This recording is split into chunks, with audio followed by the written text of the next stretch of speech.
In the dead of night, when the rain falls hardest and the storm rattles every window, most people think they're safe inside their homes.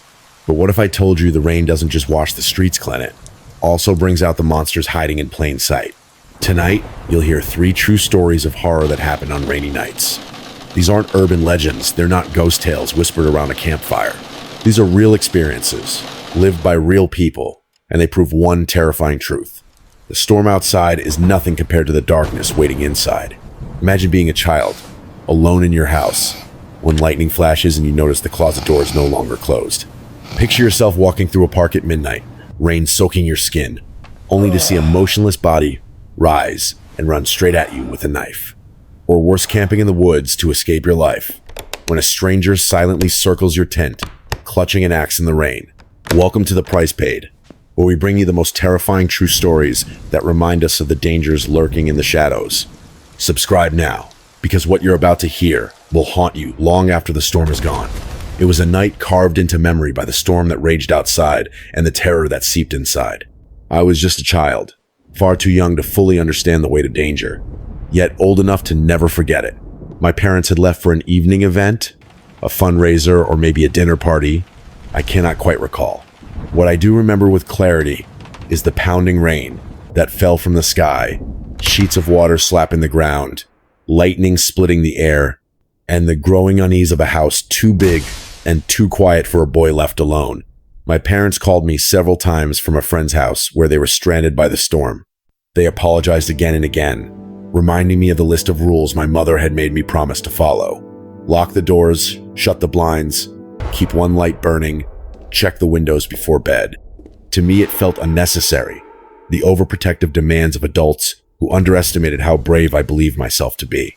Alone in the house, I felt a sense of freedom. Candy for dinner, cartoons on the couch, no bedtime. It was thrilling, until sleep crept in without my permission. I woke hours later in the dark, the television having slipped into silence. The house was colder than I remembered, the air biting as if a window had been left ajar. I rubbed my arms, whispering to myself that it was nothing, that the storm had probably knocked out the heat. But there was a strange stillness that settled into my bones. I forced myself to obey my mother's voice in my head. I walked from room to room, locking doors, closing blinds, pressing my small hand against windows to test them. Each one was sealed, tight against the storm, and yet the chill remained. Confused but too tired to think, I climbed the stairs back to my bedroom, ready to bury myself beneath the blankets. The rain hammered against my bedroom window as if it wanted to break through. Lightning tore across the sky, throwing my room into sharp relief for a heartbeat before plunging it back into shadow. I was not afraid of storms. What unsettled me were the other noises, faint but insistent, a sound like creaking wood where there should have been none. I lay there listening, convincing myself it was just the storm, branches swaying, trees groaning under the wind. But the longer I listened, the less it sounded like trees. It was deliberate, rhythmic, like footsteps trying to disguise themselves as part of the storm's chaos. Then lightning lit the room again, and my eyes landed on the closet door. My heart stumbled in my chest. I knew I had shut that door. I had checked it, yet there it stood, open just an inch, an invitation to something I had not invited. I froze, every instinct screaming at me to look away, to hide, to flee. I did not scream. I did not call out. I rose slowly from the bed, each step toward the door feeling like a lifetime. My hand trembled as I reached the threshold, but instead of pushing the closet shut, I turned and left the room entirely, my body moving faster than my mind. Downstairs, I crawled beneath the dining room table, my breath shallow, my eyes wide, and there I finally let the tears come. I was a child hiding from something I could not even name. It did not take long before I heard them. Footsteps on the stairs, heavy and strange, not steady like walking, but staggered, as if the intruder was bouncing down the steps in jerks and jolts. They grew louder, closer, until they reached the dining room. I clamped a hand over my mouth, biting back the scream that clawed at my throat. Then I saw them. Bare legs, pale and muddied, scarred with scratches, as though they had crawled through thorns. The feet were bare, dirty, disfigured in a way that made them seem less than human. I could not tell if they belonged to a man or a woman. They wavered on unsteady ankles, swaying slightly as though each step took effort. My entire body screamed with the certainty that if I made a sound, if I breathed too loud, those feet would pivot and my life would end. Then came the clatter of metal, A wrench fell from the stranger's hand and hit the floor inches from my hiding place. The sound rang through the silence like a death knell. I stared at it, shaking, knowing that if the intruder bent to retrieve it, their eyes would lock with mine. Time stretched, unbearable, as we stood locked in a silent standoff. Me unseen but terrified, them frozen above me with a choice to make. At last, they moved on, their uneven footsteps echoing across the floor as they wandered the house. Drawers opened and closed, floorboards groaned, until finally I heard the front door open, then slam shut against the storm. Silence returned, but it was a silence poisoned with dread. I stayed hidden long after the house was empty, afraid that if I moved, I might discover it had all been a trick. Hours passed before exhaustion dragged me out, before I crept across the floor and picked up the wrench with trembling hands. I did not know why I kept it, only that I did not want my parents to see it. Perhaps I thought that if they never knew, then the terror could be buried, locked away like the closet door that had betrayed me. The next morning, I locked the front door, trudged upstairs, and collapsed into bed, the storm's aftermath still raging in my mind. I never told my parents that night. Not until years later, when the memory would not let me go, did I speak of it, and even then they doubted me. But I know what I saw, what I felt, what nearly happened. The storm ended, but the fear did not. I slept with a nightlight for years after, terrified of shadows, haunted by the possibility of footsteps in the hall. I learned the truth too early. The worst monsters are not the ones outside in the storm. They are the ones who find their way inside, quiet as a whisper, patient as the dark. That night changed me forever. It taught me a lesson I carry, even now, long into adulthood. Lock your doors, guard your windows, and never assume you are safe simply because the storm is outside. Sometimes, the storm is already in your home. It was one of those restless nights where sleep seemed impossible. The kind of night where the world outside feels louder than your own heartbeat. I was 15 years old, a kid who already struggled with health issues that made everyday life a little more complicated. Panic attacks, fainting spells, breathing problems, things that set me apart from other teenagers who could fall asleep with the hum of a fan or the chatter of a TV in the background. For me, silence was not just a preference, it was a requirement. And on that night, silence was nowhere to be found. Rain hammered on the roof, a relentless rhythm that refused to let my body rest. Every drop sounded like a drum. Every gust of wind carried a shiver of unease. By midnight, I accepted the truth. I would not be sleeping at all. So I made a decision. When the storm came, I often took walks to calm my nerves, to clear my head. My parents trusted the neighborhood, trusted the park near our house, a place where lamplights spilled across the pathways like a guiding hand. It was safe. That was the lie I told myself as I put on a jacket and slipped quietly down the stairs. I left my phone behind deliberately. I wanted no distractions, no glowing screen to keep me awake. Just the rain, the night, and me. The front door closed with the faintest click, and I stepped into the storm. The world outside was alive. Trees swayed under the weight of raindrops, their branches arching low like weary soldiers. Puddles shimmered under the glow of street lamps. The park stretched ahead of me, familiar yet eerily transformed by the downpour. For 20 minutes I wandered, letting the storm wash away the anxiety buzzing in my chest. Each step felt lighter, calmer, until my eyelids grew heavy, and I thought maybe, just maybe, sleep would come when I returned. That illusion shattered the moment I looked toward the street. At first I thought it was just a trick of the light. A long, dark shape lying flat across the wet pavement, unmoving. I slowed my steps, squinting through the curtain of rain, my stomach twisted. It was not a garbage bag or fallen branch. It was a person, face down, motionless, in the middle of the road. Every warning in my body screamed at me to turn away, to walk faster, to pretend I had not seen. But compassion is a heavy chain, and it pulled me closer. What if they were hurt? What if they needed help? My parents raised me to act, not ignore. And so against the pounding of my heart, I took careful steps toward the figure. That was when I heard it. A sound that did not belong. A howl. Not quite animal, not quite human, but twisted somewhere between. It came from behind me, from the deeper shadows of the park. My head snapped around, adrenaline crashing through me like a tidal wave. Nothing. No movement, no figure. Just black trees swaying, whispering in the rain. But the sound lingered in my bones, unnatural, haunting. I turned back to the street, ready to convince myself it had been nothing, some storm-born illusion. And then my blood ran cold. The figure was no longer lying down. It was sitting upright, head raised, eyes locked onto mine. The rain blurred everything except that stare, unblinking, unnerving. My vision tunneled, the world shrinking to a single moment of unbearable clarity. The body rose to its feet with jerky, unnatural movements, and then it began to run, straight at me. And in its hand, gleaming under the streetlight, was a knife. I cannot describe the terror that takes hold when you realize someone wants you dead. It is not like fear in a movie, not like a jump scare that vanishes with a laugh. It is primal, suffocating, like the entire world is collapsing onto your chest. My body moved before thought could catch up. I turned and ran, legs pounding against the soaked grass, lungs burning as the storm roared around me. Behind me came a voice, guttural and savage, screaming words that cut through the rain. "I'll kill you," over and over, a promise that pressed at my back like claws. The park I had always trusted became a maze of nightmares. The ground was slick, each step a gamble between balance and collapse. My shoes splashed through puddles. Mud clung to my ankles. I did not dare lead him to my house. I could not risk him knowing where I lived. So instead, I sprinted toward the trees, the same shadows where the howl had come from minutes before. Logic screamed against it, but instinct drove me forward. My only chance was to lose him in the woods. Branches whipped my face, rain blinded me, but I kept running. I did not look back. I could not. The thought of seeing him closer would have broken me. My legs carried me to the densest part of the park, where the lamplight faded and only darkness reigned. My lungs gave out before my courage did, and I collapsed behind a thick tree trunk, clutching my chest, choking on air. I waited. The rain filled my ears, but under it I listened for footsteps, for the sound of pursuit. Nothing.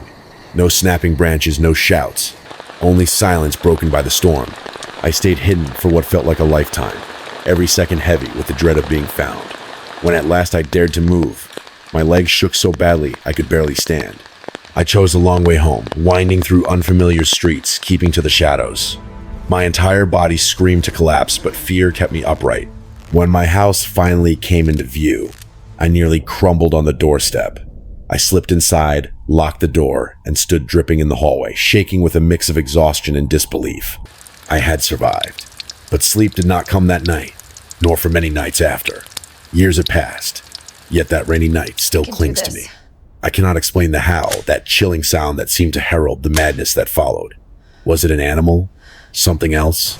Or was it connected to the man himself? Some sound he made before launching into his violent pursuit? I do not know. I never will. All I know is that sometimes, when the rain returns and the night is quiet enough, I hear echoes of that sound in my memory, and my body remembers the terror of running for my life. The storm outside may fade, but the storm inside never leaves. There are some places in the world where the silence feels heavier than sound, where isolation wraps itself around you like a second skin. Camping in the middle of nowhere had always been my way of healing, my way of finding clarity when life became too much. After a breakup that left me raw and restless, I packed my truck with only the essentials and drove deep into Northern California, far from towns, far from people, far from anything familiar. My destination was a hidden bend along the river, a place I had discovered once before where the dirt road faded into almost nothing, a trail only the brave or the lost would follow. I wanted solitude. I wanted to believe I was the last person alive. What I found instead was something else entirely. When I arrived, 2 trucks were already parked near the trailhead, their hulking shapes coated in mud, a gray one and a white one. I paused, my grip on the steering wheel tightening as disappointment churned in my stomach. I had come to escape people, not find them. Still, I convinced myself the river was long, the forest wide. There would be room for all of us. I gathered my gear, hiked along the trail, and after 15 minutes, spotted them. 2 men standing at the river's edge, fishing rods in hand. They fit the picture you might imagine a stocky builds. Beards tangled with rain, boots sunk in mud. Yet there was something off about them. One of them, startled by my presence, quickly covered something with his jacket. Then too quickly he called out, assuring me they were only target shooting cans and did not mean to frighten me. The words tumbled out awkwardly, like a lie poorly rehearsed. I nodded politely, kept walking, but unease clung to me. Eventually, I found a spot farther down the river. It was not perfect, but it was hidden enough by trees that I felt some semblance of privacy. I set up camp, lit a small lantern, opened a book, and tried to lose myself in the quiet rush of water and the soft drizzle that had begun to fall. Hours passed. the weight of my breakup gnawing at me as much as the storm did. By the time the sky darkened, my heart ached less for love lost and more for the creeping dread that had settled in since seeing those men. I told myself it was paranoia. People in the wilderness could be awkward. That did not make them dangerous. But when I wandered down to the water's edge and glanced across, I saw him, the same man who had spoken earlier, alone this time, standing on the opposite bank. He spotted me, lifted a hand, and waved. Against my better judgment, I waved back. He shouted across the water, asking my name. And before I could stop myself, I answered, "Anisha," my real name, a mistake that would echo in my mind long after. Then he pulled something from his jacket. At first, I thought it was a phone, but the flash of lightning revealed it was a disposable camera. He raised it, aimed at me, and clicked. A photograph. A stranger capturing me on film without reason, without permission. He said nothing else, just turned and walked back into the trees. My skin crawled. That was not awkwardness. That was intent. Something deliberate and invasive. I hurried back to camp, deciding to stay put until morning. But night does not care about your decisions. Hours later, I lay in my tent, tossing between thoughts of my broken relationship and the sound of rain peppering the nylon. It was then that another sound cut through, faint but undeniable. Footsteps. Uneven, hesitant, circling. My pulse thundered. I held my breath, straining to listen. It was not an animal. Animals do not walk in cautious arcs around a campsite. The truth settled over me like ice. Someone was out there, watching, waiting. I reached for the handgun I always carried when traveling alone. My fingers found the grip comforting cold metal. I unzipped the tent slowly, every movement deliberate, and stepped into the rain. The beam of my flashlight cut through the dark, slicing across the trees. And then I saw him, the same man from earlier, standing a few yards away, half hidden behind a trunk, his expression disturbingly blank. No smile, no scowl, just emptiness. And in his hand, glinting in the light, was an axe. A small one, but lethal all the same. The sight rooted me to the ground, terror pressing against my ribs. There I stood, utterly alone, the forest vast and indifferent, rain washing everything into shadow. No one would hear me if I screamed. Yet some part of me found strength in survival. I raised the gun, leveled it at his chest, and forced my voice steady. "Leave now or I will kill you." The words sounded foreign in my mouth, as though spoken by someone else. He did not react, did not flinch, did not even blink. He only mumbled, almost to himself, something about his friend Ivan. Something about how Ivan had tried to stop him and how he had taken care of it. The implication twisted my gut. I did not wait for him to explain. I fired into the trees above his head, the gunshot cracking like thunder. The sound shocked him, made him stumble, but his face did not change. I steadied the gun, louder now, more certain. I told him to drop the axe. At last, he obeyed, letting it fall into the mud with a dull thud. Relief surged through me, but I knew it was temporary. I ordered him to remove his shoes to make pursuit difficult. He complied, clumsy in the rain. I made him gather my belongings from the tent, tossing them into the open where I could see. I shoved the axe into my pack, refusing to leave it within his reach. I took his shoes and flung them deep into the forest. Then, with the gun still trained on him, I told him to walk in the opposite direction and not to look back. He hesitated only for a heartbeat before obeying, vanishing into the storm. I stayed frozen in place until he was gone. Then I moved, packing what I could in frantic silence, abandoning the tent but keeping everything essential. Fear drove me forward, into the night, up the trail, every step heavier with the thought that he might return. By the time I reached my truck, both pickups were still parked where I had first seen them. I did not pause. I threw my things inside, turned the ignition, and drove. The rain lashed against the windshield, the forest pressing in on both sides, but I did not stop until I had cell service. Only then did I call the police, giving them everything I could, my location, the trucks, the man, the axe, his words about Ivan. Whether they found him, whether Ivan was real or imagined, I do not know. I never asked. I do not want to know. What lingers even now is not the rain or the dark or even the sight of that axe. It is the knowledge, that solitude, the thing I once trusted most, nearly became the stage for my death. And when the rain comes again, I remember that faceless stare in the trees, the silence of the forest, and the simple truth that not all storms come from the sky. Some walk on two legs, and some carry an axe. Rain has always been romanticized as cleansing, soothing, even comforting. People talk about falling asleep to the sound of raindrops as though it were nature's lullaby, a gentle song that quiets the chaos of life. But not every storm is a gift. Sometimes the rain is not peace, but a curtain that hides things we are not meant to see. Sometimes it drowns out the very sounds we should be listening for. And in the stories you have heard, the rain was never a blessing. It was the backdrop for terror, the stage for human fragility, and the reminder that safety is often nothing more than an illusion. 3 different people, 3 different nights, 3 storms that changed everything. A child left home alone, believing the worst thing that could happen was getting caught eating candy past bedtime. A teenager who thought a late walk in the park might ease his restless mind. A woman searching for solitude in the wilderness after heartbreak. Each of them found themselves staring into the kind of fear that burrows deep and never truly leaves. The thunder outside was nothing compared to the chaos inside the pounding heart, the paralyzing dread, the sense that they had been singled out by fate to face something unnatural. The storm was not their enemy. It was only the cover for something worse. The first story reminds us how vulnerable we are when we think walls and locks are enough. The boy thought he was safe because he was at home. He thought the rules his mother gave him were just unnecessary chores. But safety is fragile. He fell asleep before securing the house, and when he woke, the world was no longer his own. The creak of the closet, the sight of the door ajar, the glimpse of bare, filthy legs in the darkle of it revealed that danger had already found its way inside. It did not matter that he was young, that he had done nothing to deserve it. Fear does not care about age. It only cares that you are unprepared when it arrives. The second story shows the peril of innocence colliding with malice. The teenager believed his neighborhood was safe, the park familiar and welcoming. He thought compassion demanded he check on the figure lying in the road, but compassion can be exploited. His kindness nearly cost him his life. The howl that broke the night was inexplicable, a sound that will never be fully explained, but it served as a warning. When the figure sat upright, when the knife glinted in the streetlight, when the stranger screamed promises of death into the storm, the boy learned a truth older than any bedtime story. There are people in this world who do not see you as human, only as prey. And the rain that should have been calming only muffled his footsteps as he ran for survival.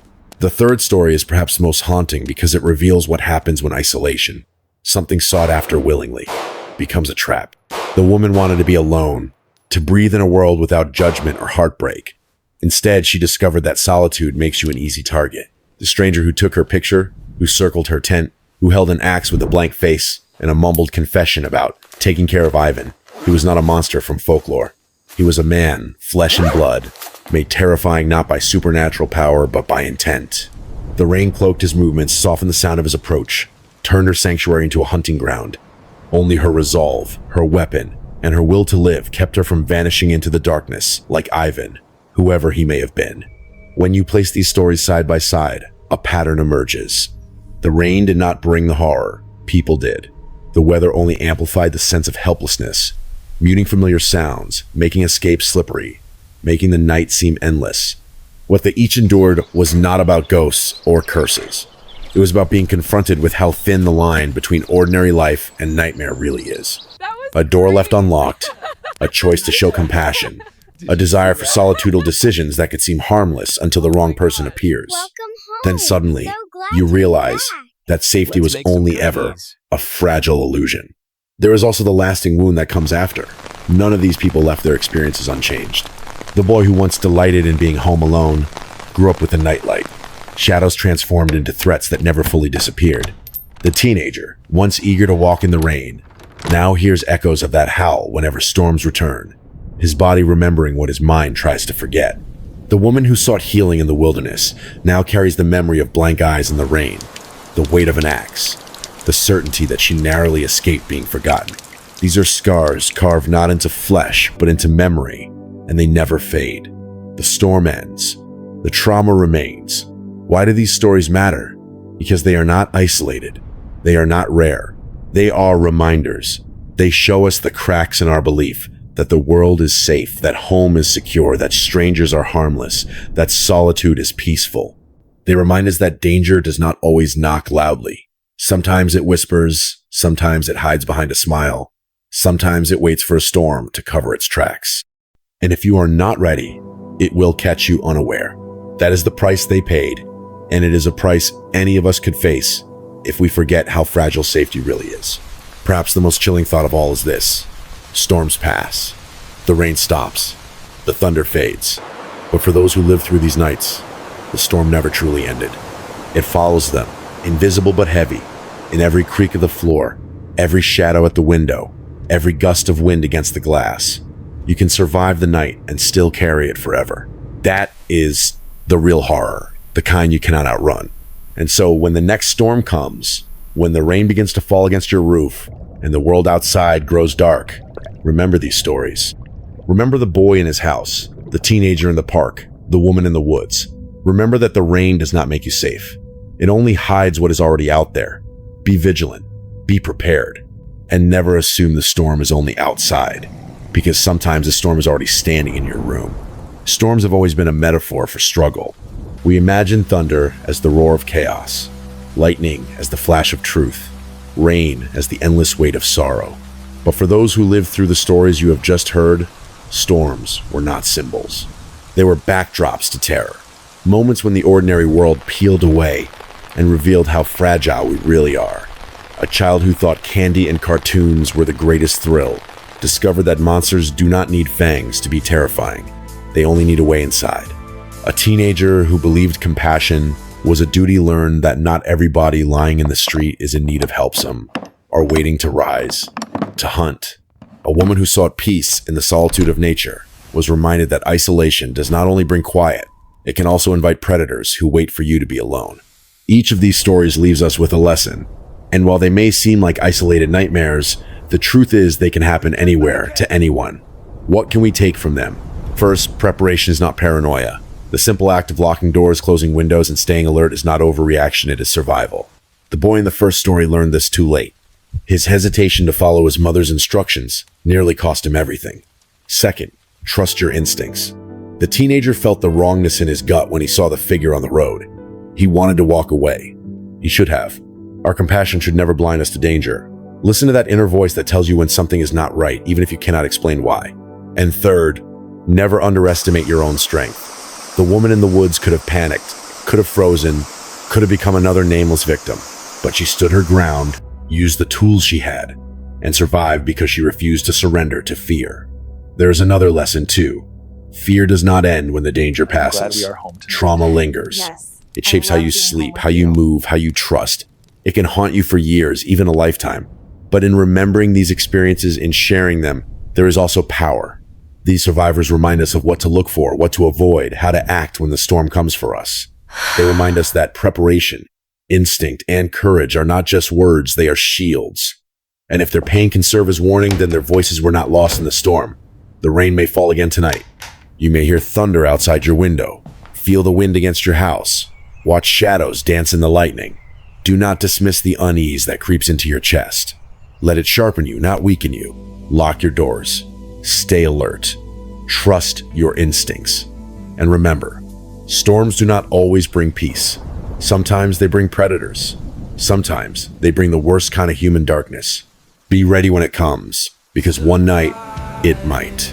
This is The Price Paid, where true stories of survival and terror remind us that safety is never guaranteed. If you want to hear more chilling accounts of people who face the unimaginable, subscribe now, because the next story might not be about someone else, it could be about you.